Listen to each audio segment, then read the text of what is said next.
Alors c'est vrai, il valait mieux être assis l'autre jour pour écouter le discours du Premier ministre lors de sa présentation de son projet de transformation de notre système de santé.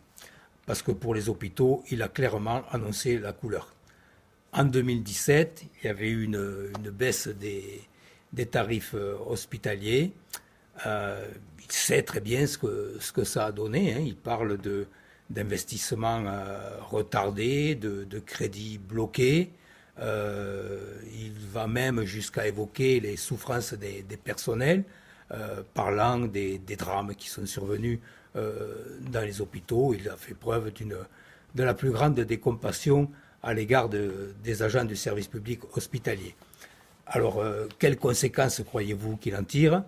Eh bien, il annonce la couleur, comme je disais. En 2018, il fera pire, puisqu'il abaissera à nouveau les tarifs hospitaliers. C'est un cynisme incroyable. Parce que son objectif, c'est toujours le même. C'est de baisser le déficit de la sécurité sociale. Et pour baisser le déficit de la sécurité sociale, il a une solution d'énarque, c'est de creuser le déficit des hôpitaux. Alors nous, on n'a pas fait assez d'études pour comprendre. D'ailleurs, c'était la même recette qu'avait utilisée Marisol Touraine. Elle avait réussi cet exploit, donc, de baisser le trou de la Sécu jusqu'à proclamer qu'elle était proche de l'équilibre. Mais dans la même année, le déficit des hôpitaux était passé de 500 millions à 1,5 milliard d'euros. Alors soyez certains que les hôpitaux vont à nouveau, cette année, connaître des déficits encore plus importants. Qui va payer l'addition?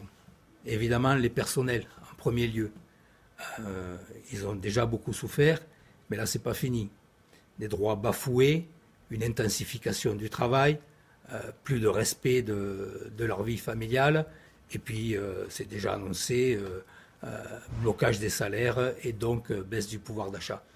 Mais en second lieu, ce seront les patients qui vont payer eux aussi. Temps d'attente, par exemple, pour les urgences à rallonge de façon inacceptable. Même chose pour obtenir un rendez-vous, que ce soit pour une consultation, pour un examen, que de temps perdu et que de souffrance durant tous ces temps d'attente. Par contre, si vous rentrez à l'hôpital, alors là, il va falloir en sortir au plus tôt, parce qu'il y a des bornes, et notamment comptables, à ne pas dépasser.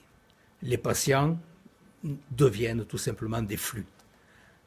Le cynisme du Premier ministre vient après la provocation de la ministre de la Santé, qui, rappelons-nous, a accordé une enveloppe de 50 millions d'euros suite aux mouvements sociaux qui se sont déroulés dans les EHPAD. Alors, 50 millions d'euros, ça vous paraît beaucoup, mais restez assis, ça représente 7 000 euros par établissement, soit 2h30 de travail par jour ouvré, pour prendre en charge l'ensemble des patients d'un EHPAD.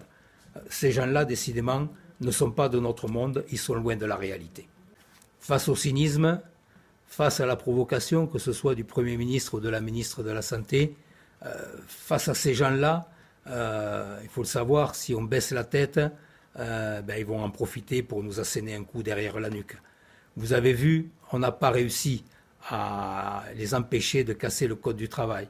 Voilà maintenant qu'ils s'en prennent au statut de la fonction publique, qu'ils s'en prennent au service public, qu'ils s'en prennent à notre système de santé.